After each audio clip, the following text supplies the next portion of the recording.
dar uma caneta no cara do Peru e ele nem olhou onde o Paquetá estava, ele já sabia, né? Depois de 4 peruanos, até o presidente do Peru trombou em outra caneta que ele deu num cara na frente da área. O Messi faz jogadas bonitas, lindas, marca gol de falta pra caramba, maravilhosos, aquele corte que ele deu no Boateng, mas é um negócio meio mecânico, eu não sei se eu tô conseguindo me explicar. O Neymar não, o Neymar é outra coisa. Parece que ele joga um jogo diferente, num outro ritmo que os caras estão jogando, mas está repercutindo demais nos sites europeus. Eu só falo isso que, eu não aguento mais, acordo de madrugada todo dia, 3h30, 4 horas, e aí não consigo dormir mais, fico lendo. Então, a maior repercussão na Europa é exatamente a briga do Neymar com o Messi, no bom sentido, de uma final, que vai ser melhor que a final da Eurocopa, eu acho mesmo, e com um detalhe, né?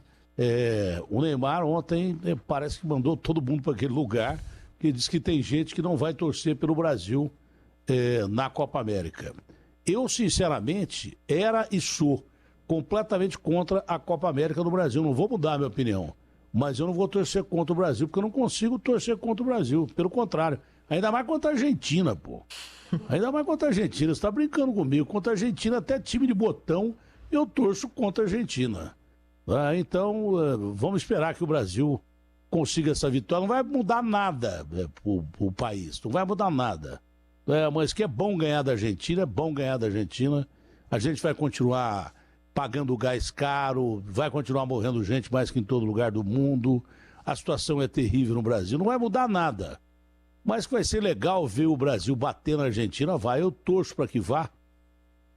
E eu prometo a mesma coisa que eu prometi em Alemanha e Brasil. Se o Brasil perder da Argentina, eu faço o programa de cuecas. Só que aqui.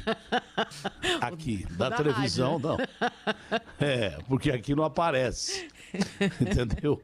Da televisão nunca mais, porque foi uma das cenas mais ridículas de todos os tempos. Quando eu tive que apresentar o programa de cueca, depois daquele 7-1 da Alemanha, que eu falei a mesma coisa. Se o Brasil perder a Alemanha, eu venho aqui de cuecas. Ainda bem que um amigo meu que tem uma grande confecção de cuecas fez uma bermudona, só que ele fez com as cores da Alemanha. E, Thaís, foi um atentado ao pudor, porque os meus joelhos da televisão foram as coisas mais ridículas que eu já vi na minha vida. Eu não conseguia apresentar o programa, eu nem olhava no monitor, porque quando eu vi os meus joelhos, eu me senti altamente decepcionado. Lembra que o Leão chegou a fazer propaganda de cueca, que tinha as mais belas pernas do mundo, fazia propaganda de cueca. Eu fui o contrário, foi uma decepção. Ainda bem que meu amigo não botou a marca da cueca dele em mim, porque senão ele não venderia absolutamente nada. Pelo contrário, quebraria a marca. Mas que coisa aquele 7-1, hein? Eu não sei se isso pode se repetir, acho que não, acho que nunca mais. Eu acho que daquele jogo, não sei o que você pensa, Thaís, daquele jogo, o Brasil, primeiro que olha que coisa ridícula. Não, tira isso aí daí, me ajuda aí. Olha que coisa ridícula, uma das coisas mais ridículas que eu já vi na minha vida. Mas o lance é o seguinte, daquele jogo, sem o Neymar, porque o Neymar levou aquela entrada criminosa, acho que era Zúñiga, sei lá o nome do cara, que quase deixou o Neymar paraplégico. Não deixou o Neymar jogar futebol, não, quase deixou o Neymar paraplégico. Sem o Neymar e sem o Thiago Silva, que chorando ou não é melhor que o Dante, naquela jornada, naquele jogo que eu estava do lado do Branco, aliás, o pessoal do Beck vai fazer amanhã esse jogo e vai colocar a minha narração, que a partir, acho que do 4º gol, eu não falava mais o nome dos jogadores da Alemanha, eu falava Pai Nosso que estás no céu, santificado seja o vosso nome, eu narrava desse jeito.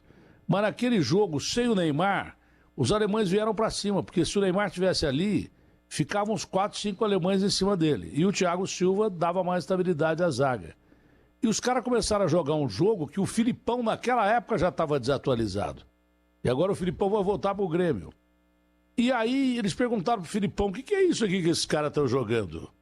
O esquema tático era desconhecido pelo Filipão. Aí o Filipão olhou para quem? Pro Parreira, que estava pintando o quadro e foi voltar para a seleção, sabia menos ainda. Aí tomamos um chocolate e acho que eu falei pro Branco, né? O Branco, onde a gente ia, Thaís, as pessoas queriam abraçar o Branco e agradecer no Brasil inteiro, hein?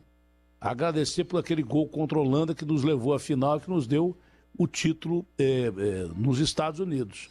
Mas eu e o Branco saímos do estádio, eu falei, o Branco, vai ter quebra-quebra aqui e tal. Eu nunca vi uma coisa igual, Thaís. Milhares de pessoas na avenida ali ao lado do Mineirão, mas num silêncio sepulcral, a maioria chorando. Você não ouvia sequer uma voz, um grito, não ouvia nada. Ninguém acreditou no que aconteceu no Mineirão naquele dia. Deve ter sido comparado com o Maracanã, deve ter sido alguma coisa parecida com o Maracanã, quando a gente perdeu para o Uruguai. Mas eu acho, dessa vez eu não tenho certeza, mas eu acho que a gente ganha da Argentina, em que pese o Messi. Está numa fase muito legal, eles têm um time bom. Eu acho que o Casemiro está certo, a Argentina não é só o Messi, mas acho que a gente ganha da Argentina. Agora, uma coisa eu tenho certeza, é o Ulisses, né, que transmite o jogo, né? É o Ulisses. Cara, eu vou te dizer uma coisa, eu estava voltando, ouvindo a Rádio Bandeirantes, antes de chegar em casa, na transmissão do jogo, no Abre, né, com o Ulisses, é uma coisa impressionante o Ulisses narrando futebol em rádio. O Canhão também é fantástico, Capelanes e tal, mas o Ulisses está na melhor fase da vida dele, é uma coisa assim impressionante. É um cara que fala com uma velocidade enorme, parece uma metralhadora, lembra muito o Osmar, que é parente dele, e você não perde uma palavra do Ulisses narrando. A dicção do Ulisses é uma coisa assim fantástica. Nós que somos apaixonados em rádio, prestamos muito atenção nisso. O ouvinte ouve porque gosta, porque sabe que é bom. Nós não, a gente ouve tecnicamente. E outra coisa, fiquei tão feliz em ver o Zaidan entrando da casa dele com um som melhor que o som da rádio. O que dá ao Zaidan a tranquilidade de ficar mais próximo da família, do filho querido dele, e que a rádio não perde absolutamente nada em qualidade, pelo contrário, ganha em qualidade pela capacidade do Zaidan e pela condição sonora que a gente tem. Você vê que a pandemia em alguma coisa ajudou, né? O home office, no nosso caso, funciona perfeitamente e você está de parabéns em ter montado essa grande equipe aí. É claro que com a ajuda do nosso Capriotti, que é uma figura excepcional. Você sabe, Zé, acho que o 7-1 é a data em que todo mundo sabe onde estava, não é? Sabe aqueles momentos da história em que você jamais vai esquecer. Eu estava aqui na rádio, trabalhando, e era uma transmissão muito importante, então eu estava aqui nem doida aqui nesse andar mesmo, no segundo andar. Aí o jogo foi pro intervalo, estava 5, né? O meu marido me ligou, ele fala, eu não sei mais o que fazer. A Cecília, nossa filha, tinha uns 5, 6 anos, ela não para de chorar e eu não consigo fazer ela parar de chorar, me ajuda aqui. Ela não tinha ocorrido a uma criança da Atena a possibilidade de que o Brasil pudesse perder, porque era aquela euforia de Copa. Agora, perder de 5... Que tire criança chorando no campo. Não coube na cabeça dela, não coube. Não, mas e o que tinha de criança chorando no campo? Era uma coisa assim absurda, era um negócio fora do comum. Foi de cortar o coração mesmo, lamentável. Muito. Rede Bandeirantes de Rádio. 1170 kHz. Bandeirantes AM. Sente o peso. RB Bandeirantes, uma rádio que tem história. Os principais profissionais da comunicação no Brasil estiveram e estão à frente desse potente microfone. Temos lastro e continuamos avançando, abrindo espaço para as novas gerações, revelando talentos. Entre o jornalismo analítico, investigativo, de opinião, de prestação de serviço, ficamos com tudo. Equilíbrio e precisão ao reportar os fatos. Cobertura esportiva balanceada entre o de boa e o debate. Cobertura jornalística que só pende para um lado, o seu. Sente o peso. No comparativo, a Bandeirantes desequilibra. Você está ouvindo a Rádio Bandeirantes de Campinas, ZYK 569, transmitindo em 1170 kHz. Bandeirantes Campinas. Na minha opinião, a reforma do Congresso sempre preocupa muito. Agora na Rádio Bandeirantes, Bastidores do Poder. Olá, muito bom dia para todos vocês que estão ligados na Rádio Bandeirantes de Campinas. Está no ar Bastidores do Poder, um tanto atrasado porque o Datena fala, hein? Fala demais esse Datena, e para achar um ponto para cortar é uma coisa bem difícil para o pessoal da mesa. Mas o Bastidores do Poder é uma produção do Departamento de Jornalismo da Band+, produção e apresentação, Rose Guglielminetti, Marcos Andrade, Bárbara Guimarães e Zezé de Lima, mesa de som, Leandro Renato, central técnica, Gil Kleber. Pessoal, nós estamos ao vivo também em bandmulti.com.br, em youtube.com/Rádio Bandeirantes de Campinas, em 2 endereços no Facebook, facebook.com/Bandeirantes TPS, facebook.com/Bandmais. Olha, vocês podem nos ouvir também nos aplicativos da Band. E para participar é por WhatsApp, tá? Mande a mensagem escrita para o 19971021493. 19971021493. Bom dia, Bárbara. Bom dia, Rose. Bom dia, meninas. Sextou, para quem é feriado, né? Pra gente, estamos aqui. Bom dia, bom dia. É feriado. Para quem é feriado, porque nós, né, estamos aqui firmes e fortes trabalhando. Não rola não, viu? Todo dia é dia de trampo na folhinha aqui pra gente. Você sabe que eu sou casada há muito tempo, né? Aí meu marido e minha filha sempre perguntam, você vai trabalhar? Eu já não aguento mais responder essa pergunta.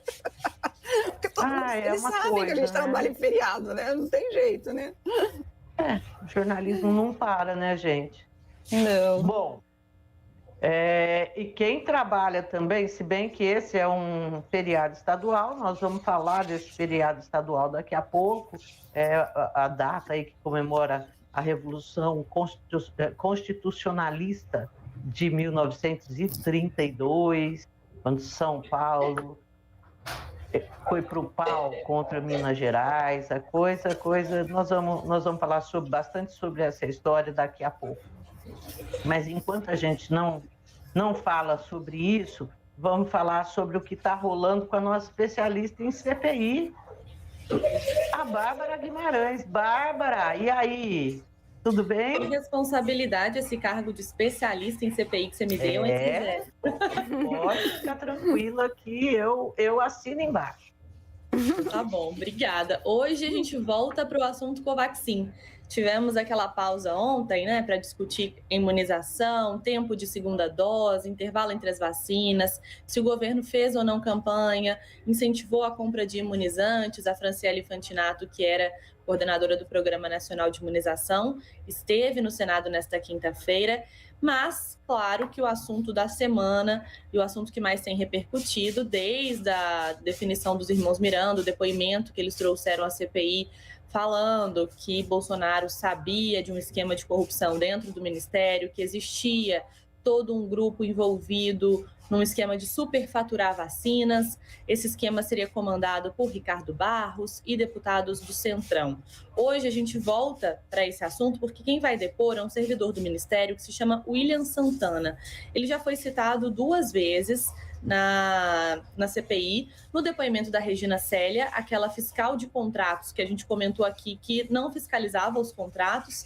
Ela comentou que o primeiro erro na invoice foi visto pelo William Santana. Então, para a CPI, ele é como se fosse um fiscalizador, ele percebeu os erros da Covaxin. E ele também vai comentar sobre a pressão de outros servidores num cargo acima do dele para que a liberação do contrato dessa vacina indiana saísse logo. Isso quem anunciou foi o ex-servidor Luiz Miranda. Eles comentaram no depoimento que o William Santana poderia confirmar o que estava sendo dito e hoje o depoimento dele é muito aguardado. Isso, né, Zezé, no meio de um clima super tenso entre a CPI e o Palácio do Planalto. Ontem, os senadores enviaram um pedido oficial para que o presidente da República se pronunciasse. São 2 semanas em que ele não critica Luiz Miranda, não confirma a reunião, não se posiciona sobre. E na live de quinta-feira, que ele faz semanalmente, o presidente da República ainda disse termos bem horríveis à CPI, né? Criticou os senadores com um tom de deboche, falou que não está nem aí, que ele não vai responder, e vida que segue. Vamos ver como é que vai ser a pressão que está acontecendo hoje na CPI. Mas vocês sabem, meninas, que, Zezé, que eu fiquei pensando em relação a essa carta que a CPI mandou para o presidente, eu achei meio descabida. Não que eu concorde com o Bolsonaro nem com os termos que ele disse, eu vou repetir aqui pedindo desculpa para os ouvintes, mas ele falou um termo bem chulo, né? Caguei para a CPI, que ele não vai responder. Mas, Zezé, por que eu achei assim que a CPI fez isso um dia depois dos militares saírem também com aquela nota pesadíssima em relação à fala do presidente da comissão, do Aziz? E eu acho o seguinte, ninguém tem que produzir prova contra si. O Bolsonaro só não se pronunciou ainda porque ele não sabe se tem de fato ou não a gravação do Miranda. Então, ele não vai produzir. Então, a impressão que eu tive, não sei se vocês concordam comigo, quando a CPI vem e faz aquela carta, é como se estivesse pedindo, pelo amor de Deus, presidente, responda, como se a CPI não tivesse elementos suficientes, Zezé, para continuar, para poder ver se tem algum crime promovido pelo presidente, praticado, na verdade, pelo presidente, e como se ela tivesse sem elementos suficientes para continuar a investigação. Porque cabe a CPI buscar as investigações e apurar, e colocar, não pedir para ele uma carta aberta. Eu achei descabida, não sei, Zezé, o que você pensa disso? Eu também, para te falar a verdade, achei descabida, porque eu concordo, não tem essa, ninguém, a lei dá o direito a qualquer pessoa que está respondendo por alguma coisa, e ele já tem um processo na Procuradoria-Geral aberto, né, autorizado pela Rosa Weber para investigar o caso de prevaricação. Então, é uma coisa bem óbvia que ele produziria, sim, provas contra si próprio. E eu também achei estranho, concordo com você.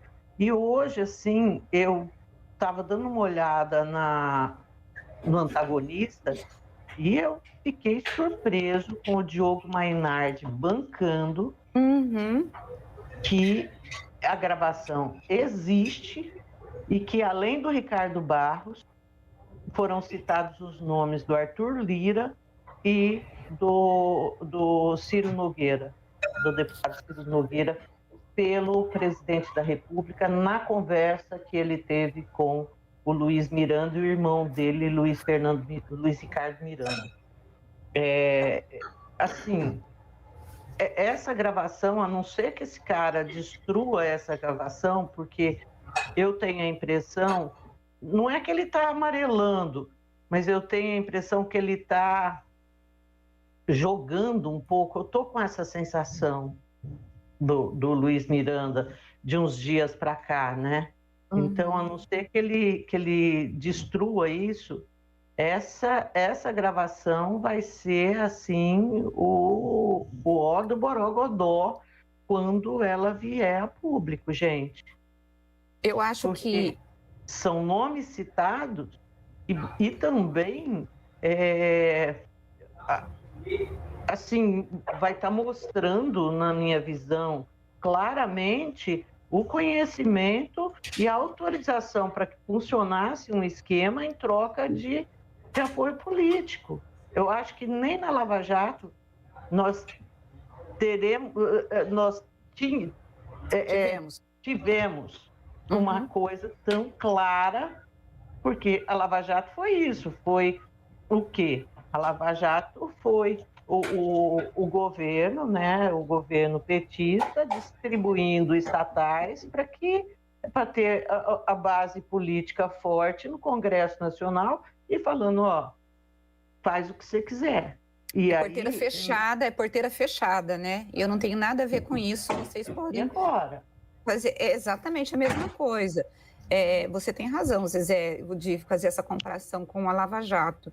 É bem isso. E o Diogo Mainardi, eu falei, ele disse assim, como eu não sou um cara cauteloso, eu queria só saber quem é a fonte dele, se é o próprio Luiz Miranda. E ele disse que confia muito na fonte, né? O Luiz Miranda. Você lembra da entrevista da Cruzoé? O antagonista bateu muito. Quando todo o Dominguete surgiu, toda essa história, e a imprensa foi toda para o Dominguete, o antagonista fez tipo um editorial, falando que só Mainardi, só os editores do antagonista que continuaram com o Luiz Miranda na história da Covaxin. Que foi para a revista Cruzoé que o Luiz Miranda confirmou que ele tinha recebido um pedido de propina para ficar em silêncio sobre esse caso. Então, ele deu a entender que ele conversa com o Luiz Miranda, que a fonte dele é o deputado, e estava até comentando com a Rosa esses dias, Zezé, que eu recebi de uma amiga em Brasília que estava tendo um burburinho nos bastidores que o áudio sairia. Nessa semana, se não me engano, era terça-feira que ela comentou que estava uma pressão muito grande, que Luiz Miranda divulgaria o áudio.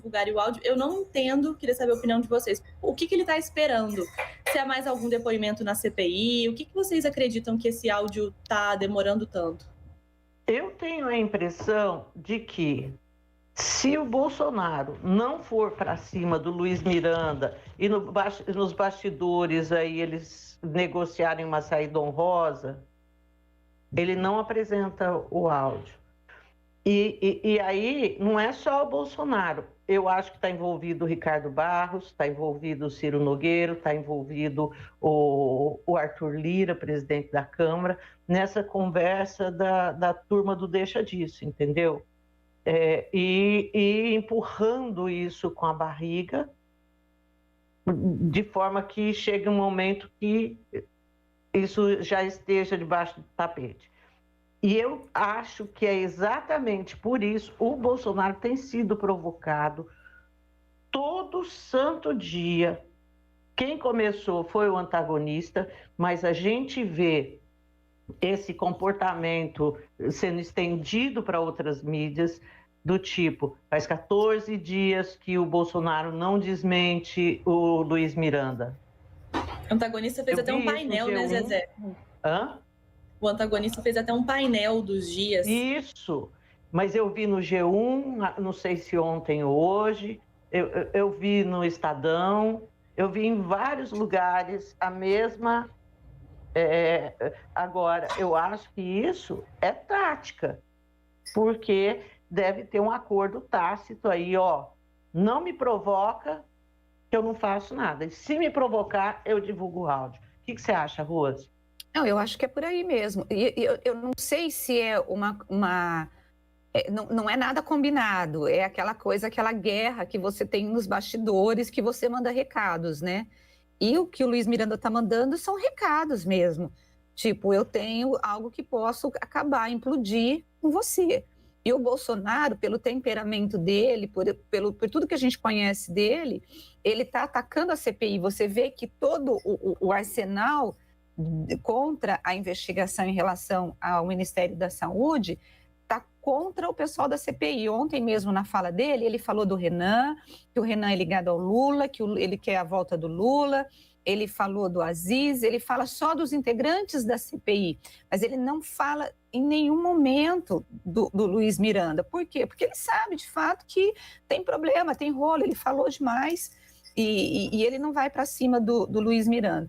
E o Luiz Miranda está... Por que o Luiz Miranda ainda não... Porque o Luiz Miranda, Zezé, se ele quisesse, tivesse preocupado mesmo em desvendar um caso de corrupção no Ministério da Saúde, ele já teria entregado o áudio. Vocês concordam comigo? Ele já teria entregado para a CPI, ele está cozinhando, ele está fazendo o seguinte, o que eu posso ganhar mais com isso? No sentido de que ou eu vou sair fortalecido dessa história, e aí eu vou poder dizer aí que eu vou fortalecido quando eu digo assim, junto à CPI, ele está avaliando onde que ele vai ganhar mais. Se ele entrega o áudio para a CPI e ele implode a República e ele sai como grande cara aí que denunciou um esquema de corrupção, mas ele... é o grande por pouco tempo, né, Rose? Por Porque pouco aqui tempo, quem denuncia exatamente. esquema de corrupção geralmente se ferra depois. Se ferra, exatamente. E também, ou se ele faz um acordo com o governo Bolsonaro, em que ele não entrega o áudio e a CPI fica com as mãos amarradas, sem ter esse áudio que é extremamente importante, e ele fica tipo, aquele cara, falei, mas não falei. Sabe aquela história? Eu acho que a história do Luiz Miranda, a gente tem que voltar atrás, fazer um retrospecto aí do que foi. Quando que ele vai falar com o presidente da República? Ele vai falar com o presidente da República quando o irmão dele é demitido do ministério, ou pelo menos do cargo que ele ocupava. Ele é funcionário concursado e ele perdeu o cargo dele porque ele seria um cara que estaria colocando muito óbice ali na história da Covaxin. Então, a figura não interessaria pro esquema. Bom, eles tiram o cara do cargo e ele certamente vai falar com o irmão, e o irmão fala, peraí, eu vou resolver isso daí. Tanto que resolveu. E foi lá, falou com o Bolsonaro e ele voltou pro cargo dele, certo? Você lembra disso? Mas teve uma denúncia no MP, né, Zezé? Acho que é legal a gente comentar isso também. O servidor, antes de sair do cargo, ele denunciou no Ministério Público. Isso. Quem fez a denúncia no Ministério Público? O servidor, o irmão do deputado, o Luiz Fernando Miranda. Ele fez uma denúncia. No Ministério Público, e aí ele foi demitido. E o Ministério Público deu início, você vê, a gente vai esquecendo as coisas, a essa investigação para saber por quê. E era uma investigação mais ampla, vendo a entrega de vacinas, tentando entender os atrasos nas entregas de vacinas. Aí ele é demitido, aí ele vai, junto com o Luiz Miranda, denunciar o esquema para o presidente da República e pedir o cargo dele de volta. Ele obtém isso daí. A denúncia não é tocada para frente, pelo menos, né? Hoje eles dizem na Polícia que Federal não foi, né? Mas não tem papel, não tem nada oficial que diga, de fato ele pediu para investigar. Esse é um ponto. Aí a coisa enrosca mesmo, e ele bota a boca no trombone quando não cumprem com o Luiz Miranda, deputado, a promessa feita de que ele seria o relator do projeto da reforma tributária. Havia um acordo que ele seria relator. Então, o Bolsonaro não fez nada. Descumprem o acordo com ele, né? E esse acordo, quem descumpriu, aparentemente foi porque o Ricardo Barros indicou alguém que era da turma dele para fazer esse coisa. Aí ele veio denunciar que tinha esquema. Aí foi aquela pressão, tem esquema, mas você já denunciou. Aí ele disse, se eu revelar para quem que eu denunciei, eu derrubo a República. Isso foi há cerca de 3 semanas, 4. Até que ele abre a boca, eu denunciei para o presidente. Então é essa a história, assim, o pano de fundo de tudo. Mas ele vem, a denúncia vem num lance de vingança. A denúncia é feita primeiro ao presidente por causa do irmão que estava se ferrando por ter denunciado. E depois a raiva que ele sentiu de todo mundo e por não ter pego a relatoria do projeto da reforma tributária, e aí ele começou a falar. Quando isso ele não falou muda o crime, né, Zezé? Oi? Isso não muda, de fato, a denúncia, que é... Não, mas a gente tem que fazer um retrospecto para entender o comportamento dele agora, entendeu? Sim. Então, não foi um negócio que ele estava indignado com a corrupção. É isso que eu estou dizendo.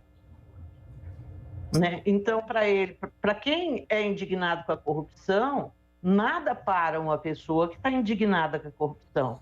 Mas uma pessoa que veio a público por causa de outras razões, ela negocia a indignação dela, negocia até que ponto ir. É isso que eu estou dizendo. Por isso que eu acho que está na mão hoje do governo e dos líderes do Centrão o avanço da denúncia, a entrega dessa fita. É isso que eu estou dizendo. O que vocês acham?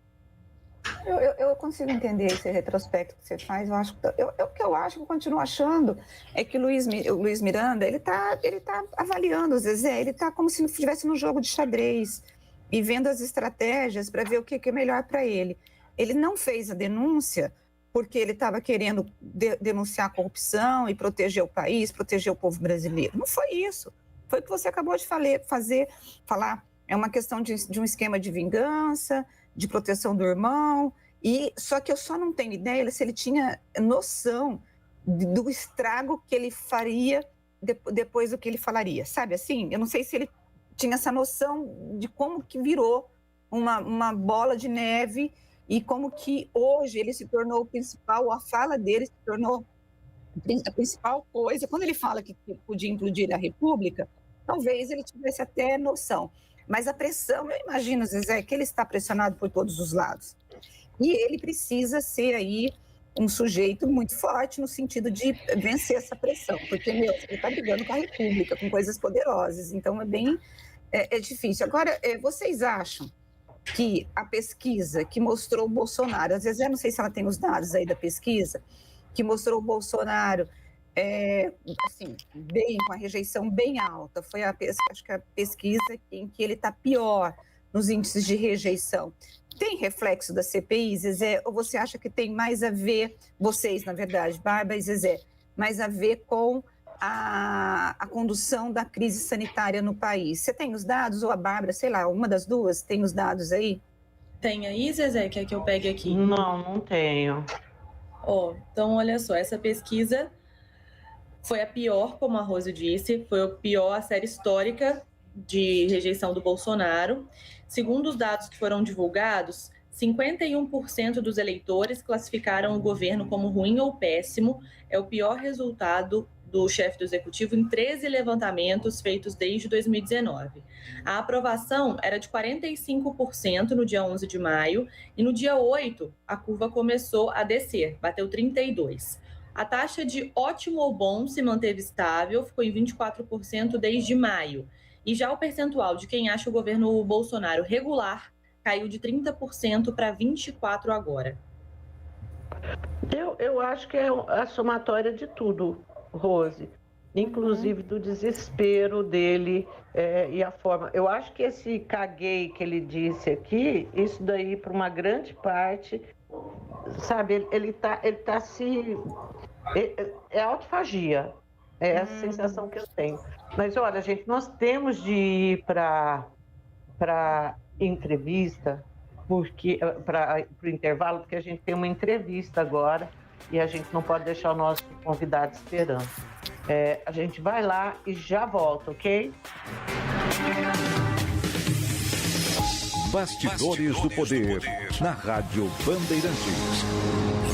Não importa se o tema é leve, polêmico, divertido ou incrível. O que realmente importa é que você seja sempre o primeiro a saber. Bandemulti.com. Todo o conteúdo do Grupo Bandeirantes em um só clique. Notícias atualizadas de 4 grandes regiões do estado, a qualquer hora. Entretenimento, esporte, utilidade pública. A informação que você precisa. Acesse bandemulti.com. Saiba sempre mais. Rocha Autopeças é confiança em primeiro lugar. Rocha Autopeças, preço baixo de verdade, pode comparar. Rocha Autopeças tem de tudo pra sua revisão. Pra facilitar a sua vida, são várias lojas à disposição. Peças nacionais e importadas com a qualidade que seu carro merece. Visite www.rochaautopeças.com.br.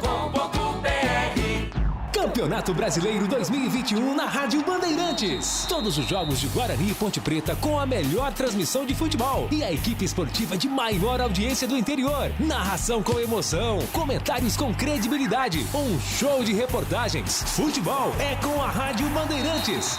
Apoio Rocha Autopeças. Há 28 anos oferecendo peças de qualidade com preços justos. Acesse rochaautopeças.com.br. Telha Norte. A Telha Norte tem tudo para você viver a sua casa. Acesse telhanorte.com.br e aproveite.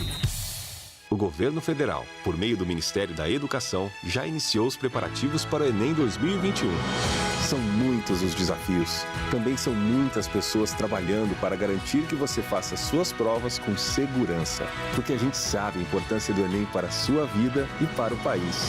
Faça sua inscrição de 30 de junho a 14 de julho em enem.inep.gov.br/participante. Ministério da Educação, Governo Federal, Pátria Amada Brasil. Trânsito. Pelo corredor Dom Pedro, o motorista encontra boas condições na rodovia Dom Pedro, também apresenta boas condições a Zeferino Vaz e o anel viário Magalhães Teixeira. Dica do dia NexGard. Faça as pulgas pedirem para sair. Dê NexGard para seu cachorro, um saboroso tablete que acaba com os ciclos das pulgas, protegendo o seu melhor amigo. Agora, notícias da hora com Juliana Caetano. Com as notícias locais, nacionais e internacionais, direto da redação da Rádio Bandeirantes. A ANS confirmou nesta quinta-feira que o reajuste anual dos planos de saúde individuais e familiares será negativo. A queda é de 8,19%. O índice negativo reflete a queda da demanda por serviços que acontecem em meio ao isolamento social decorrente da pandemia de Covid-19. O mapa assistencial da saúde suplementar, referente a 2020, mostra que no ano passado houve uma queda de 25,1% no número de consultas, de 14,6% nos exames e de 14,7% nas internações. O reajuste anual definido pela ANS fixa o percentual máximo que as operadoras podem usar para atualizar as mensalidades. Nesse caso, significa que elas deverão sofrer uma redução de pelo menos 8,19%. É a primeira vez que um reajuste negativo é anunciado pela ANS desde a sua criação em 2000. Você ouviu Notícias da Hora, aqui na Rádio Bandeirantes.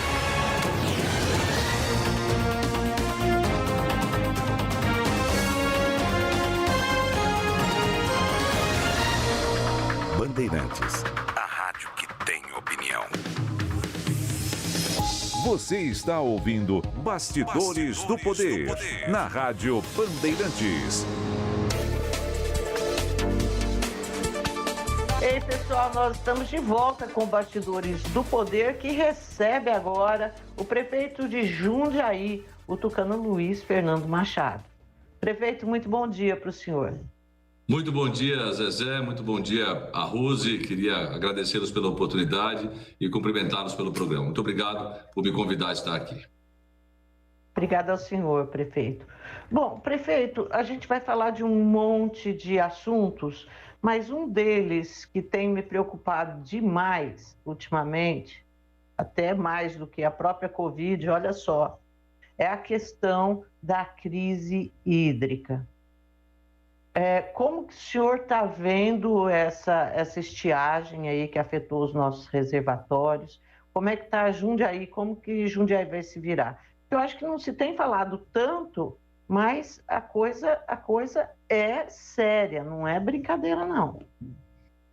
Zezé, eu compartilho absolutamente da sua fala. A crise hídrica, ela é muito séria. Aquilo que nós estamos vivendo neste instante do país não reflete a gravidade da circunstância hídrica dos municípios, de uma forma geral, do estado de São Paulo e do Brasil. As consequências, eu vejo, são consequências muito danosas, não só especificamente para o abastecimento hídrico, mas as suas consequências para o consumo humano e para a retomada da economia.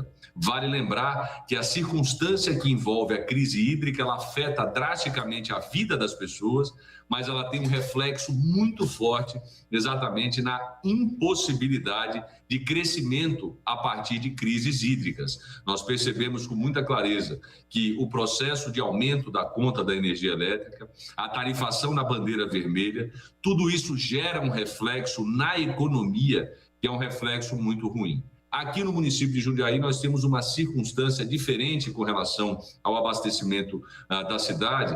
E nós temos um sistema de reservação, um sistema de represamento de água que permite que a cidade represe até 11 bilhões de litros de água na sua represa. Mas isso não nos transforma numa ilha, porque as circunstâncias que impactam essa crise hídrica, volto a dizer, não é só necessariamente o consumo que vai para a casa das pessoas, mas é o reflexo na economia. Nós temos aqui na cidade uma forte atuação da indústria alimentícia. Vale lembrar que aqui nós temos a Coca-Cola e a Ambev, duas das grandes empresas de bebidas do Brasil e do mundo. E elas recebem esse reflexo à medida que se tem uma crise hídrica. Então, a preocupação é enorme e a sugestão que nós damos ao cidadão é que, de fato, ele preserve cada vez mais esse recurso tão fundamental para a vida das pessoas e para a atividade econômica no nosso país. Prefeito, 11 bilhões de litros, só para eu ter uma ideia, isso é suficiente para quê? Isso é suficiente, Zezé, para que a gente não sofra com desabastecimento para o consumo humano e nem para as nossas pessoas. Nós somos uma cidade de 424 mil habitantes, nós somos hoje a 7ª economia do estado de São Paulo e a 17ª economia do Brasil, e isso nos garante, neste instante, uma estabilidade e garante também um horizonte para o próximo ano de estabilidade no abastecimento de água para a nossa cidade. Mas isso não nos transforma numa cidade que vê o ativo da água como um ativo a não ser preservado. Nós temos uma circunstância diferente. As cidades que fazem captação no fio d'água e não têm as suas represas estabelecidas, elas sofrem imediatamente. E aqui o nosso sofrimento também, ele acontece, só que ele acontece de uma maneira mais distante destes municípios que fazem captação no fio d'água, captação a partir do fio d'água. Nós aqui não, temos um sistema de represamento. Então nós sentimos depois, mas não que nós não venhamos a sentir. Da última crise hídrica, Jundiaí conseguiu passar sem fazer, por exemplo, o famoso racionamento, porque tem um sistema de represamento muito bem estabelecido. Mas isso não nos faz, aqui temos uma circunstância dita mais calma. Isso nos faz bastante preocupação, até porque o reflexo, volto a dizer, na economia é um reflexo muito danoso à medida que você tenha crises hídricas como essa e um país sem uma direção para poder, de fato, combater ou até mesmo minimizar estes efeitos de crise no abastecimento de água para as cidades brasileiras. Perfeito. Bom dia. Sobre o ativo da água, ele é sempre algo em que as empresas elas acabam colocando isso como algo importante, inclusive para se instalar no município, entra aí como, inclusive como impostos, por exemplo, né, da questão da isenção dos impostos. Quando a gente fala em água, Jundiaí, ela é uma cidade que ela pode oferecer esse ativo para as empresas, já que o senhor bem colocou que tem 2 empresas importantes aí de alimentação e que consomem muita água, ou isso atrapalha a questão da água para a vinda de novas empresas no município? Não, isso é um grande ativo, Rose, que beneficia a cidade a atrair novas empresas, especialmente do setor alimentício. Jundiaí, sempre uma cidade que se destaca já há muitos anos, não é razão de uma única administração, na atração de bons investimentos, ela se beneficia nesse instante exatamente desta concepção. As pessoas percebem que com o senso de planejamento, por mais que nós tenhamos hoje no Brasil a discussão do marco regulatório do saneamento, a cidade de Jundiaí já tem 99% de abastecimento de água, 99% de recolhimento de esgoto, e desses 99% do recolhimento do esgoto, nós tratamos 100% e entregamos limpo para os rios. Nós temos um dos poucos rios urbanos no Brasil que ele é considerado classe 3, é o Rio Jundiaí, onde você pode fazer captação deste rio para o consumo humano. Então, essa política de planejamento que a cidade escolheu ao longo da sua existência, eu volto a dizer, é um trabalho de muitos administradores públicos, deu a Jundiaí hoje a condição de ser uma cidade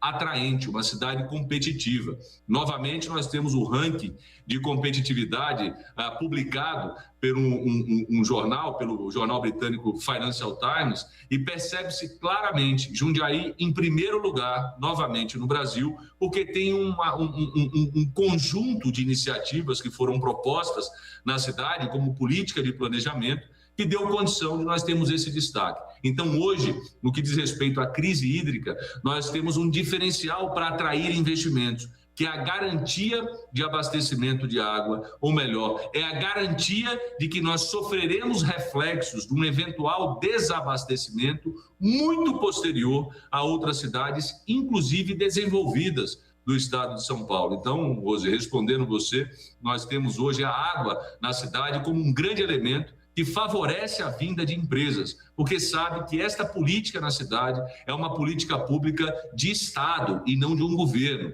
Jundiaí escolheu, ao longo da sua existência, pelos seus administradores públicos, dar valor a esse importante ativo que é a água. E hoje nós nos beneficiamos nisso, atraindo investimentos, atraindo empresas, inclusive com saldo positivo, segundo o CAGED, na empregabilidade nos últimos 6 meses. Então, enquanto o Brasil... Então, é dentro dessa questão da economia que eu gostaria de fazer a próxima pergunta para o senhor. Como que Jundiaí está se preparando para esse pós-Covid? Porque com o avanço da vacinação, nós teremos aí um retorno, né, à pseudonormalidade, e a gente vai ter o comércio reaberto, como hoje, a partir de hoje, em todo o estado de São Paulo, nós temos o comércio funcionando até as 23 horas, mas há uma questão que é premente, que foi a alta do desemprego, empresas que quebraram, e você tem, nós temos 2 questões para os prefeitos. Eu acho que é a questão da volta do desenvolvimento econômico, e o que vocês estão preparando para poder enfrentar essa dificuldade, e uma outra que é o custo da saúde, porque vocês não vão enfrentar só, já estão enfrentando um custo muito alto em relação aos pacientes Covid, mas você tem a sequela do Covid. E essas doenças que vocês terão que tratar também são de custos altos, né? Como que vocês estão se preparando para tudo isso?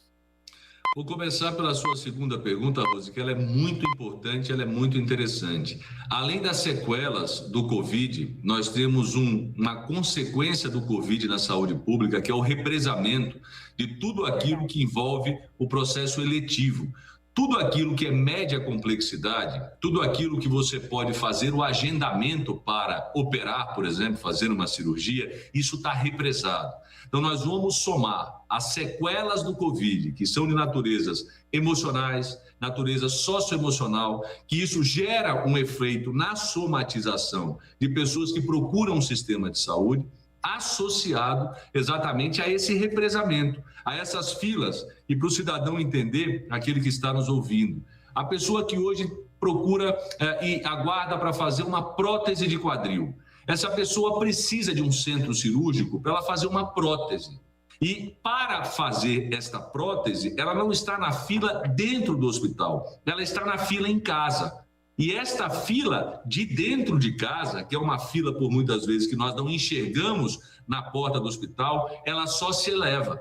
Então nós temos um conjugado de circunstância, de sequelas de pessoas que tiveram o Covid, sequelas não só de natureza, vamos dizer assim, clínica, patológica, mas as sequelas de natureza socioemocionais que também viram patologia quando somatizados, associado a um volume gigantesco represado de pessoas que aguardam as cirurgias eletivas. Então, esse é o grande desafio. Como é que nós temos nos preparado aqui? Nós temos preparado o sistema de saúde, fortalecido o sistema de saúde, com inovações. Nós temos agora instituído aqui no município, nós estamos consolidando aqui no município a ampliação de um ambulatório pós-Covid. Nós já temos um ambulatório pós-Covid cuidando das pessoas, como a Rose disse, com as sequelas do Covid. Nós estamos ampliando esse ambulatório porque nós percebemos que a demanda aumentou muito. Nós temos um serviço de atendimento psicológico para as pessoas que são vítimas do Covid e também aqueles que eventualmente tiveram perdas em razão do Covid, que já não é mais suficiente. Nós buscamos ampliar também esse serviço de atendimento psicológico. E no caso das consultas, nós temos feito um modelo da telemedicina. Nós estamos iniciando a aplicação aqui na cidade exatamente para visualizar minimizar da fila gerada pelo volume de pessoas que estão com represamento de consultas, a telemedicina. Então, nós estamos montando uma estrutura associada à inovação e à tecnologia na cidade para minimizar esses efeitos. Com relação à primeira pergunta, Rose, dos efeitos da economia, do emprego, Jundiaí se preparou desde o ano passado com parcerias com instituições importantes, como o Sebrae, formando a sociedade, qualificando e capacitando para esses novos tempos. Os empreendedores que estavam na sua loja física e que tinham a necessidade de uma qualificação, de uma capacitação para enfrentar o mercado digital. Por exemplo, nós formamos uma série de pessoas para isso. Vou dar um outro exemplo importante, o agronegócio. Nós fizemos um modelo aqui na cidade onde o agricultor, nós cadastramos em um portal para que as pessoas pudessem fazer compras direto do nosso produtor. Isso viabiliza o comércio local, circula o recurso na própria cidade e isso potencializa uma alternativa para o produtor agrícola, que é exatamente a alternativa de vender direto para o cidadão e não ficar na mão do intermediário, do meeiro, como nós aqui chamamos. Assim como fizemos um portal de empregabilidade na cidade, onde nós recebemos, por exemplo, todas as pessoas que são prestadoras de serviços se cadastram. Você hoje, Rose, mora em determinado local na cidade de Campinas. Nós fizemos um cadastro e georreferenciamos eletricistas, pedreiros, pessoas que que podem prestar serviços próximo das casas das pessoas, viabilizando esse fluxo econômico e a circulação do recurso no próprio bairro e na própria cidade. Nós temos usado a criatividade para poder minimizar esses efeitos e potencializado a atração de investimentos. Volto a dizer, os dados do CAGED apontam que nós somos uma das poucas cidades brasileiras que tivemos por 6 meses consecutivos, no meio desta crise, o saldo positivo do emprego. Por quê? Porque nós nos preocupamos com a manutenção dos empregos e das empresas existentes na cidade e estamos sempre dispostos a atrair novos investimentos. E nesses últimos dias, nós já anunciamos mais empresas, uma empresa peruana se instalando na cidade, uma grande rede de supermercados, ao Forte Atacadista, que é do sul do país, que investe pela primeira vez aqui no Sudeste, especialmente em São Paulo, e escolheu Jundiaí para os seus investimentos, dentre outros grandes investimentos que estão sendo feitos na cidade. Então, o que nós pretendemos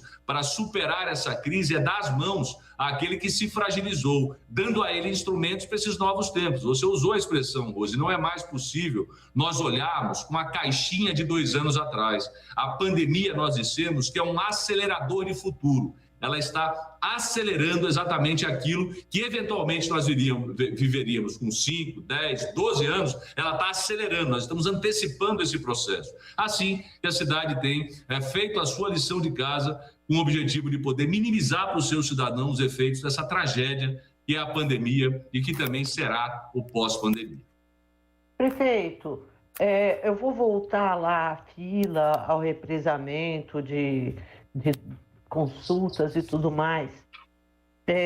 Ontem, a ANS, de forma inédita, determinou a redução do custo dos planos de saúde em função de uma queda considerável aí de 25% nas consultas, e aí procedimentos também caíram por causa da pandemia.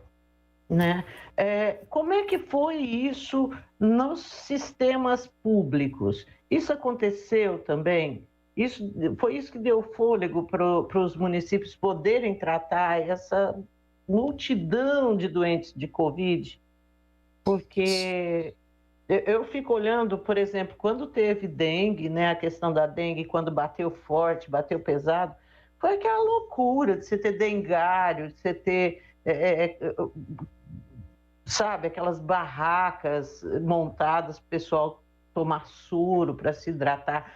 Na Covid, apesar de todo o drama, todo o sofrimento, a sensação que eu tive é que houve momentos, sim, em março foi trágico, não tinha leito para todo mundo, foi aquela loucura.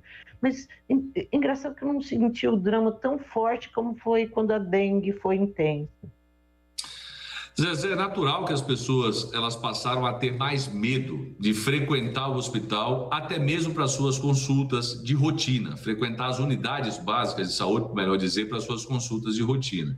O que também é grave. Aqui em Jundiaí nós separamos, nós segregamos o que é atendimento de unidade básica sentinela para síndrome gripal e Covid do que é o funcionamento normal de uma UBS, o que é necessário, por exemplo, que grávida faça o pré-natal. Minimamente 7 consultas de pré-natal a grávida precisa fazer. Então nós precisamos estimular que os ambientes sejam segregados para que o que procura a Covid não seja o mesmo ambiente que esteja, por exemplo, tratando das consultas de pré-natal de uma gestante. Assim como é também extremamente importante que a sociedade se atente ao calendário da vacinação, que não é só a vacinação do Covid, você tem outras vacinas para as crianças, para as pessoas, de uma forma geral, que continuam e precisam ser aplicadas. Então, nós não podemos nos afastar daquele que é o procedimento de unidade de saúde que preserva a saúde das pessoas. Mas isso aconteceu, a redução de procura em Jundiaí? Aconteceu. Aconteceu pelo medo. Aconteceu porque as pessoas entendem que um ambiente de saúde é um ambiente de risco e, por isso, elas não vão a esses ambientes, elas não procuram esses ambientes. Eu recebi um relatório dos hospitais privados de São Paulo, especialmente 2 grandes grupos empresariais da saúde de São Paulo, que tiveram perdas de 45% no fluxo dos seus pacientes, porque o chamado turismo da saúde para essas grandes redes, ela não aconteceu em tempos de pandemia e o faturamento despencou dos hospitais privados. No público, isso também aconteceu. Você teve uma redução de pessoas que procuravam um atendimento de saúde. Mas elas voltarão agora, exatamente quando a estabilidade da Covid vier e quando a vacinação aumentar, nós teremos esse refluxo e, por isso, a nossa fala inicial de que o pós-Covid vai trazer um represamento absoluto para o sistema de saúde daquilo que é média complexidade e daquilo que é eletivo. Muitas pessoas que agendaram procedimentos nos hospitais, aqui em Jundiaí, eu estou dizendo, não foram a esses procedimentos. E quando consultadas a razão da falta, elas diziam claramente que era o medo de poder se contaminar fazendo um procedimento eletivo nos hospitais. Essa realidade, infelizmente, virá. E nós temos uma outra realidade, que não está contabilizada, mas que ela vai ser extremamente danosa, e são as doenças socioemocionais. Pessoas com traumas, nós temos percebendo com muita clareza aquilo que nós chamamos em Jundiaí, os órfãos da pandemia. Nós temos casos próximos a nós, que perdeu pai, perdeu mãe, jovens de 16 anos de idade, adolescentes, crianças. Estes efeitos nós não estamos mensurando, mas eles também são extremamente graves e danosos. Por isso, a política da preservação da saúde mental também deve ser colocada nesse instante que se discute pós-Covid. Então, esse ponto de equilíbrio é que vai ser difícil realmente a sociedade se adaptar e o poder público poder encarar. Porque esta tese de que nós tivemos redução de custeio em razão da ausência de pessoas em unidade, ela não se consolida. Porque o atendimento da alta complexidade hospitalar, ele é muito caro. O referenciamento para a alta complexidade custa muito caro. Então, tudo isso em um país onde nós passamos meses sem o orçamento aprovado, em um país onde nós não tínhamos previsão para 2021 de recursos orçamentários para o tratamento do Covid ou para encaminhamento aos municípios para tratamento de Covid, é claro que essa realidade é muito danosa. Aqui em Jundiaí, nós temos feito todo um ajuste de natureza fiscal para poder minimizar os efeitos dessa crise, mas nós percebemos claramente nós vamos precisar daquela retórica inicial de menos Brasília e mais Brasil sendo consolidada, porque nesse instante que nós estamos percebendo que é só Brasil, porque Brasília não tem efetivamente aberto mão dos seus recursos para financiamento daquilo que é importante nos municípios. E neste caso, a importância do financiamento da saúde pública. E vocês tiveram uma redução drástica de repasse nos recursos federais esse ano em relação à Covid, né? Tanto que teve uma reunião essa semana com os prefeitos, representantes da FNP lá em Brasília, justamente para poder tentar conseguir essa recomposição, porque vocês tiveram que assumir esses custos. Agora, prefeito, o senhor teve queda na receita própria aí, em Jundiaí por conta da Covid ou não afetou? Como que foi isso? Não, Rose, nós tivemos o ano passado, sim, queda na receita, mas esse ano há um processo de retomada destas receitas, e aí nós precisamos ser absolutamente francos para dizer a razão.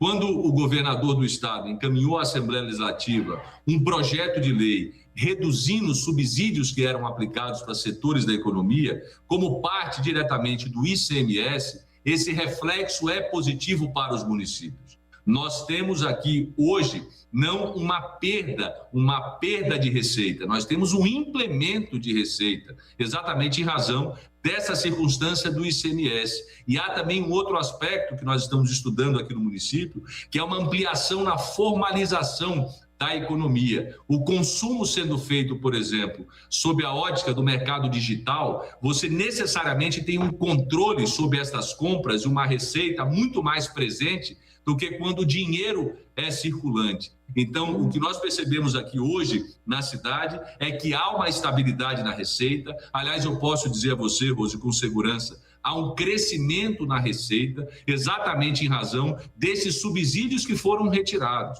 Esse processo que envolveu a Assembleia Legislativa no ano passado, ele foi um processo, vamos dizer assim, duro, porque ele tratou, naturalmente, de redução de subvenções e subsídios que existiam no estado de São Paulo, mas ele, para os municípios, foi um reflexo positivo, porque todos eles receberam uma cota à parte maior em razão exatamente desse implemento de receita no ICMS.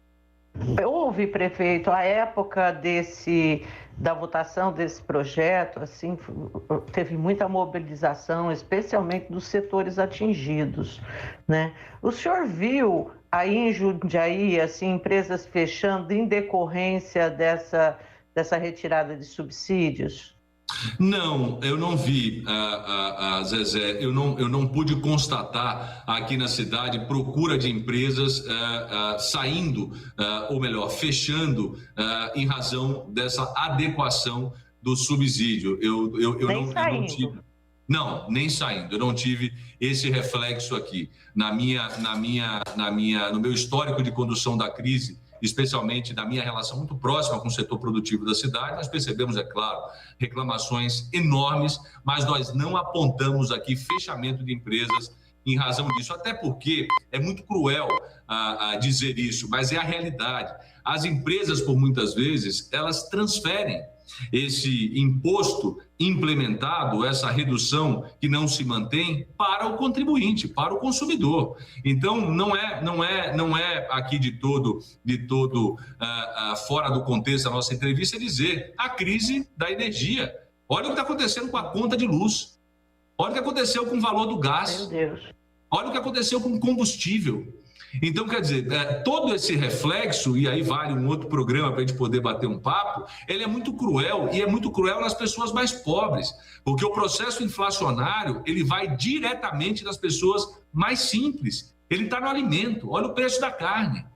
Então, o que está acontecendo no país e os reflexos que acontecem hoje no Brasil, eles são reflexos que atingem diretamente a população mais simples. A população mais vulnerável é aquela onde a cesta básica de alimento é a principal impactada com esses reflexos de inflação. Então, realmente é muito danoso o que está acontecendo no país e o cenário que se avizinha. Eu tenho um otimismo com relação à economia, eu tenho um otimismo com relação à vacinação e o processo de imunização que vai melhorar não só na parte da saúde pública, mas também na economia. Mas eu tenho uma preocupação extrema, porque as pessoas mais pobres, elas estão cada vez mais pobres e cada vez impedidas de ter uma ascensão social em razão do modelo que nós implementamos no país, por exemplo, de repasse de custos para o consumidor. E quando o consumidor tem uma capacidade maior, você ainda minimiza esse efeito. Mas quando o consumidor ele é de baixa renda, ele é muito penalizado, ele é extremamente penalizado, porque pega no alimento, pega naquilo que é o básico, é na comida do cidadão que o efeito vem. Agora, prefeito, vai lá, Zezé, a gente vai terminar? Não, a gente tem que encerrar. Tem que terminar, né? Daqui a pouco nós teremos outra entrevista, mas só para os pais aí de Jundiaí, o governador anunciou uma volta, né?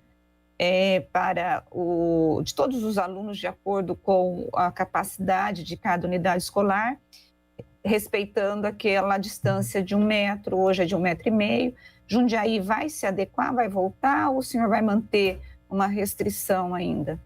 Nós vamos nos adequar, Rose. Essa é uma outra discussão muito importante. As crianças elas não podem, sob pena nós estarmos condenando uma geração, permanecer nesse modelo que está. Jundiaí se diferenciou porque usa o método do desemparedamento da atividade escolar. Nós buscamos áreas livres, próximos às escolas, construímos espaços onde a educação pode ser promovida ao ar livre. A nossa preocupação, além da parte pedagógica, é com a parte emocional. Você imagina uma criança que está há 1 ano 1 ano e 4 meses sem o convívio social. Crianças que, por muitas vezes, têm na educação e na escola o seu ambiente, o seu porto seguro. É importante a gente dizer no Brasil, Rose e Zezé, que tem criança que vai para a escola é para se alimentar. Tem criança que vai para a escola é para comer. Você tem um percentual, e eu estou dizendo isso, e administro, volto a dizer, uma economia muito forte no Brasil, que é a economia de Jundiaí, e eu percebo reflexos disso na minha cidade. Crianças que quanto mais você afasta da escola, menos horizonte ela tem de fortalecimento da parte nutritiva. Então, os municípios precisam cuidar, sim, das suas crianças, encontrando alternativas para a preservação da saúde dos profissionais da educação e também das crianças. Mas nós não podemos mais não discutir a necessidade dessas crianças terem um convívio, uma socialização, um ambiente de aprendizado, terem alimentação entregue na escola, terem proteção da escola. Eu acredito, até porque aqui, Rose, eu sempre atuei dessa forma, mesclando espaços para que as crianças pudessem socializar. Jundiaí é uma das poucas cidades do Brasil que tem um comitê formalmente instituído, onde a deliberação da política pública também é feita pelas crianças. Então, nós não podemos deixar de ouvi-las. E quando eu ouço, como foi há 2 semanas atrás, uma reunião do Comitê das Crianças, do Ambiente ao Ar Livre, a ansiedade para que elas possam voltar a conviver. E para muitas, eu volto a dizer, o retorno às aulas é uma questão de cuidado nutricional. Muitas vão à escola para comer. Nós precisamos, sim, enfrentar essa discussão, preservar as nossas crianças, é claro, cuidando da saúde dos nossos profissionais da educação. Esse é o meu posicionamento em relação a esse tema, Rose. Prefeito, eu quero agradecer muito a participação do senhor no programa de hoje e torcer para que tudo entre nos trilhos rapidamente. Obrigada, prefeito Luiz Fernando Machado de Jundiaí. Obrigado, Zezé, obrigado, Rose, obrigado a vocês. Foi ótimo bater o papo, foi ótimo estar junto com vocês. Muito obrigado, fiquem com Deus, tenham um ótimo final de semana. Eu também. Obrigada. E agora a gente vai para um intervalo, coisa rápida, e voltamos daqui a pouquinho. Bastidores do Poder, na Rádio Bandeirantes. É como faz Dona Maria, é como faz a Dona Aurora. Que delícia! Café Pacaembu é mais gostoso, quentinho e cheiroso. Passado na hora, Café Pacaembu é pra quem quer mais qualidade. Tem tradição e tem muita pureza. Com certeza. De janeiro a janeiro é o sabor preferido de qualquer brasileiro. Café Pacaembu, aproximando gerações. Café Pacaembu. Você já pode usar sua nota do Enem para entrar em uma instituição de ensino superior. Fique atento aos períodos de inscrições. ProUni, de 13 a 16 de julho. FIES, de 27 a 30 de julho. E SISU, de 3 a 6 de agosto. É o governo federal, por meio do Ministério da Educação, ajudando você a realizar seu sonho. Saiba mais em gov.br/MEC. Ministério da Educação, Governo Federal, Pátria Amada Brasil. Todos os domingos, a partir das 7 horas da manhã, a Rádio Bandeirantes transmite a Santa Missa direto da Paróquia Santa Rita de Cássia, situada na Avenida Jesuíno Marcondes Machado, 670, na Nova Campinas. Participe das celebrações ou acompanhe pelo rádio. Campeonato Brasileiro 2021 na Rádio Bandeirantes. A melhor transmissão de futebol com a equipe esportiva de maior audiência do interior. Nesta sexta-feira, o Guarani vai enfrentar o Londrina às 19 horas no Estádio do Café em Londrina, Paraná. Jogo da 10ª rodada do Brasileirão. Londrina e Guarani. Acompanhe em AM 1170 Campinas pelo site radiobandeirantescampinas.com.br, aplicativos Band Rádios e Rádio Bandeirantes Campinas, sistemas iOS e Android. Também pelo Facebook e YouTube. Futebol é com a Bandeirantes, laia, laia, laia, Bandeirantes. Futebol. Trânsito. Miguel Nascentes Burnier, com boas condições em toda a sua extensão. Motorista não perde tempo no Balão do Bela Vista, faz um bom caminho pela Nossa Senhora de Fátima também pela Júlio Prestes. Vá de Randon e rode com mais desempenho, segurança e produtividade. Rode carregado de inovações. Randon Implementos, só inova quem se move. Agora, News Drops com Henrique do Vale, direto de Nova York. E as vacinas Covid-19 salvaram quase que 280 mil vidas aqui nos Estados Unidos. Mostra uma nova pesquisa, mas o declínio da imunidade e o aumento das variantes estão complicando as coisas. A Pfizer diz que está observando uma diminuição da imunidade de sua vacina e está empreendendo esforços para desenvolver uma dose de reforço. No entanto, o FDA e o CDC dizem que os americanos não precisam de outra injeção ainda. O diretor-geral da Organização Mundial da Saúde também alertou que os locais com baixas taxas de vacinação podem estar tão sobrecarregados com variantes no momento em que as vacinas os alcançam e que elas, no caso, não serão tão eficazes na prevenção da disseminação. Surtos de variantes estão ficando tão graves na Austrália e também na Coreia do Sul que os países estão apertando os bloqueios e as medidas de segurança em algumas de suas áreas mais populosas. E as equipes de resgate vão continuar a vasculhar os vestígios do colapso do condomínio na Flórida pelo tempo que for necessário para recuperar as dezenas de pessoas ainda desaparecidas, disse o prefeito de Surfside. Até agora, pelo menos 64 pessoas foram confirmadas como mortas e a comunidade e líderes religiosos estão no local para ajudar a homenagear cada vítima recém-descoberta e apoiar as famílias que, no caso, perderam essas pessoas. As equipes de resgate admitiram que não há esperança de encontrar sobreviventes. Novas questões estão surgindo sobre os reparos de construção urgentemente necessários que não foram resolvidos no prédio que, no caso, acabou caindo. Uma revisão independente do orçamento alertou a Associação de Condomínios que suas reservas financeiras foram criticamente subfinanciadas em face de tais reparos apenas há um ano atrás. Você ouviu News Drops aqui na Rádio Bandeirantes.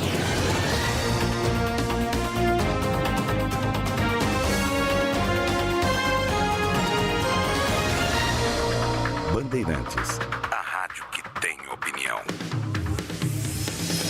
Você está ouvindo Bastidores do Poder, na Rádio Bandeirantes.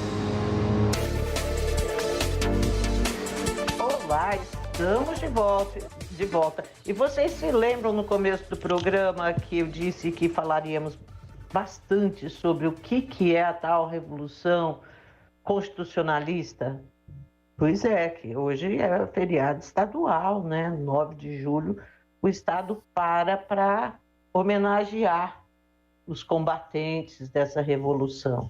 Bom, a gente está recebendo aqui o Major Cambuí, que ele é o presidente da Associação dos Veteranos de 32, também conhecida como Sociedade MMDC, Martins Miragaia Drauzio Camargo. Isso eu lembro até hoje, aprendi na escola e nunca mais esqueci. Bom dia, Major. Bom dia, Zezé. Bom dia, Rose. É uma satisfação estar aqui com vocês. E você falou de uma coisa importante, que é do conhecimento passado na escola. E a nossa luta é exatamente por manter viva essa tradição. Hoje em dia, muitos jovens não sabem dizer por que é feriado no 9 de julho, não sabem o significado da luta do MMDC. Então, é importantíssimo esse espaço hoje para esclarecer os jovens e até mesmo aqueles um pouco mais maduros que não lembram mais do que se trata essa data, que é a data mais importante do estado de São Paulo, né? O marco histórico de São Paulo. Na década de 90, o presidente da República deixou que cada governador de estado elencasse um dia para ser feriado. E o estado de São Paulo escolheu o 9 de julho. Então é um feriado relativamente recente, tem aí 20 e tantos anos, e foi considerada a data mais importante para ser eleita como um feriado, homenageando os nossos antepassados, homenageando o povo brasileiro. Conta o que foi essa revolução. Acho que é legal a gente partir daí.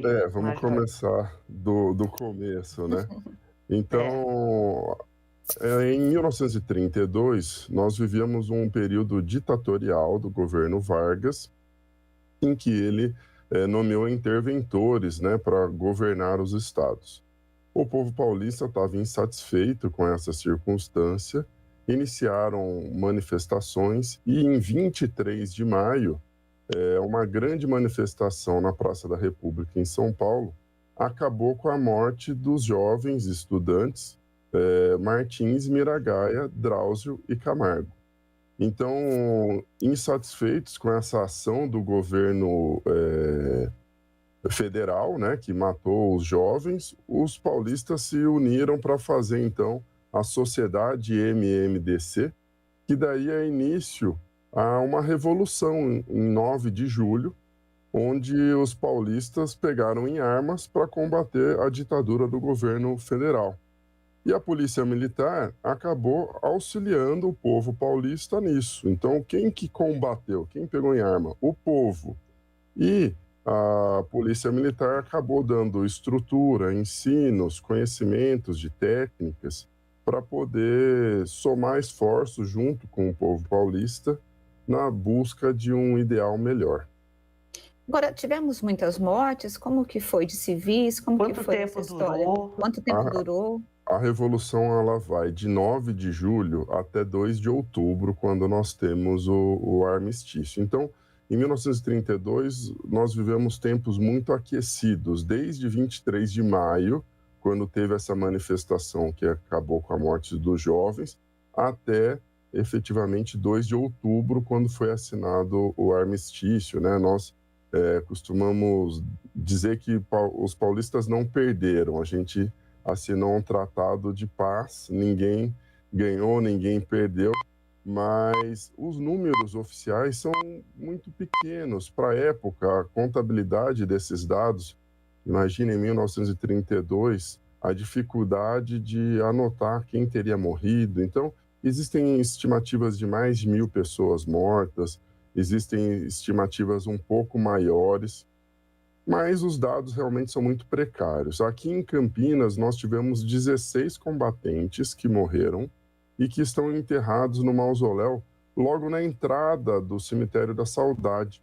Muita gente passa ali, né, no cemitério e não entende, logo na entrada, do lado ainda de fora, na praça mesmo, aquele mausoléu grande onde tem um soldado de 32 de bronze. Ali estão enterrados 16 campineiros que faleceram durante a Revolução. Quem que era o líder desse movimento? Como que surgiu, né? Eu sei que era contra uma ditadura Vargas, mas o que fomentou? Como começou essa história?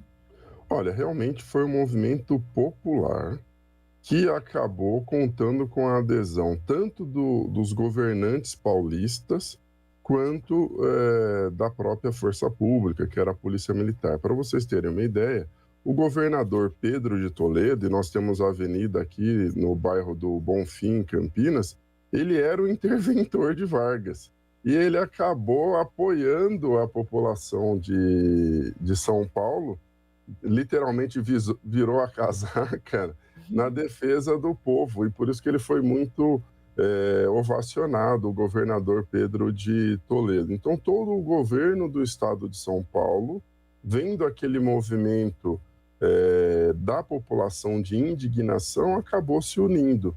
Para vocês terem uma ideia, havia na época uma campanha que chamava Doei Ouro para o Bem de São Paulo, onde as pessoas deram até mesmo as alianças de casamento para serem vendidas em troca de armas e recursos para a Revolução.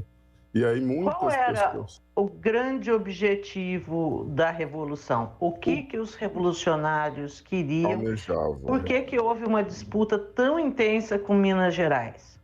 A luta maior era pela redemocratização do país. Vivíamos uma ditadura muito severa, com supressão de direitos, né? E que os paulistas não aceitavam aquela imposição. A grande questão que fala da grande briga com Minas Gerais é porque Minas faz divisa com o estado de São Paulo e muitas tropas federais de todo o território brasileiro estiveram presentes no estado de Minas para fazer frente à nossa tropa paulista. Então, ali na região de Cunha, na divisa com Minas, haviam grandes batalhas. Existe um túnel de uma ferrovia que existia ali na época, que foi palco de grandes conflitos, grandes atrocidades militares ali naquele momento, e que, por isso, marca essa grande rixa entre paulistas e mineiros. Mas nem todos que estavam do lado de lá do túnel eram mineiros. Eram, na verdade, brasileiros que estavam convocados pelo governo federal e que vieram em grande maioria ali pela frente de Minas Gerais. Eu me lembro, uma amiga que morava, acho que, não sei se Guaratinguetá, mas era onde tinha linha de trem, e contava que colocava um canhão no trem e que aí usava esse trem para combate, sabe? Levando o canhão para cima e para baixo. Ali naquela linha. A engenharia e a indústria paulista se reorganizou completamente para poder apoiar a Revolução. Então, é verdade, existe o trem blindado, que era uma arma de guerra. Adaptaram um trem e colocaram realmente canhões nesse trem e blindaram a estrutura do veículo para poder entrar atirando no estado de Minas Gerais. É algo que inédito na história militar, né? O uso de trem para combate, porque o trem é estático, né? Está sempre em cima do trilho, mas foi utilizado isso daí. As mulheres participaram ativamente da Revolução de 32, tanto como enfermeiras, como costureiras para fazer o fardamento, fazer a alimentação dos combatentes, e até mesmo nós já temos aí alguns registros de mulheres que pegaram em armas. Haviam pelotões de mulheres que foram para as trincheiras lutar. Conseguimos uma nova Constituição? Porque essa era o objetivo, né? Tanto que é a Revolução Constitucionalista de 32. 32. Em 32 não conseguimos. Com o armistício, os tempos ficaram amargos para São Paulo. O próprio governador Pedro de Toledo foi exilado. Muitos militares da Força Pública e do Exército foram exilados, né? Mas em 34, aquele esforço de 32 chegou ao seu ponto máximo, onde surgiu a nova Constituição.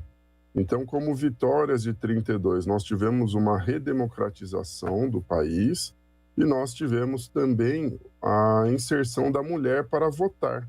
Então, até 1932, as mulheres não votavam. Foi após a Revolução que, na nova Constituição, em 1934, nós tivemos o primeiro momento de votação da mulher.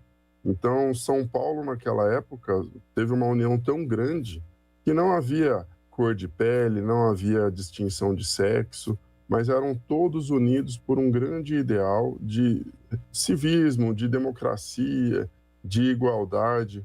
É um movimento que me deixa cheio de orgulho. Eu tenho muita satisfação de ser policial militar, de saber que a minha polícia atuou nessa batalha. Eu hoje estou com essa roupa caque aqui em homenagem à Revolução. Geralmente a gente tem uma solenidade bonita lá na frente do cemitério. Eu coloco a farda da época de 32, que é uma farda caque, né? Mas foi esse ano teve, Major, ou não teve por causa da pandemia? Não teve por causa da pandemia. Nem esse ano, nem o ano passado nós tivemos, em decorrência dos cuidados da Covid. Essa solenidade costuma juntar entre 800 e 1.500 pessoas todos os anos. Seria uma irresponsabilidade convocar as pessoas para ir num evento desse nessa época de pandemia, né? Nós não permitiríamos essa ideia. E os escoteiros costumam comparecer, porque os escoteiros, na época de 32, atuavam como carteiros da Revolução. Então, não tinha WhatsApp, né? Não tinha celular. E os jovens escoteiros levavam cartas para os combatentes e levavam cartas até para os comandantes da Revolução. Os meninos tiveram uma participação muito interessante. E por isso que todo ano os escoteiros estão presentes lá na frente do cemitério também para enaltecer os seus antepassados. Aqui em Campinas tem uma história com a Revolução, né? Campinas acabou sendo bombardeada, vamos assim dizer, é isso, Major? Isso. Naquela época, os instrumentos eram bem limitados, né?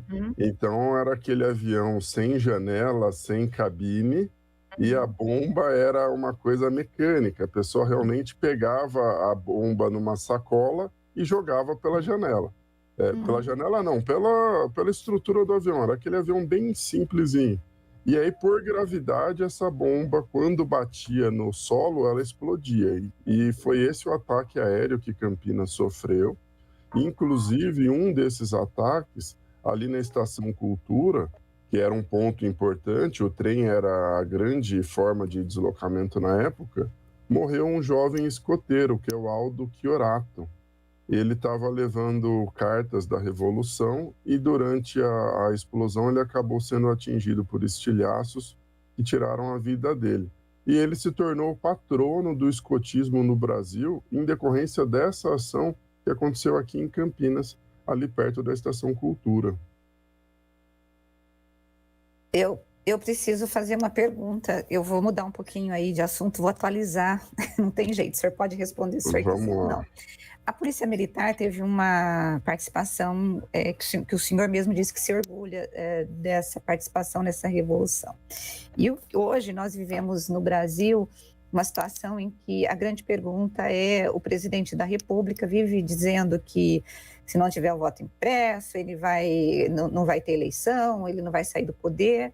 E a pergunta que nós fazemos é se as forças militares apoiariam o presidente nessa decisão dele, né? Que para mim é antidemocrática, mas eu preciso perguntar para o senhor acha que tem alguma semelhança em relação a 32? Você acha que tem esse clima de uma revolução ou o senhor acha que não? Olha, eu acho que não há esse momento, né? E eu penso o seguinte, lembra que a polícia apoiou a população porque queria se fazer um movimento por democratização. Qualquer ideia de antidemocracia seria completamente contrário ao que a gente prega.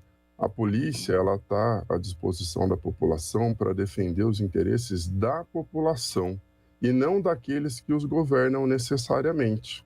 Isso até é um princípio vindo aí da época da Revolução Francesa, né? O conceito de nova polícia, ele exige uma polícia que realmente defenda o interesse da população. O interesse de alguém para se manter de maneira autoritária no poder nunca seria alvo de apoio da Polícia Militar, eu tenho certeza disso. Ai, que bom, ótimo, isso, né? A gente tem que brigar por democracia mesmo, é só o que interessa, né? É só o que nem interessa, de esquerda, gente. nem de direita. Não, é por democracia. A divergência de opiniões, ela faz parte. O atrito gera evolução.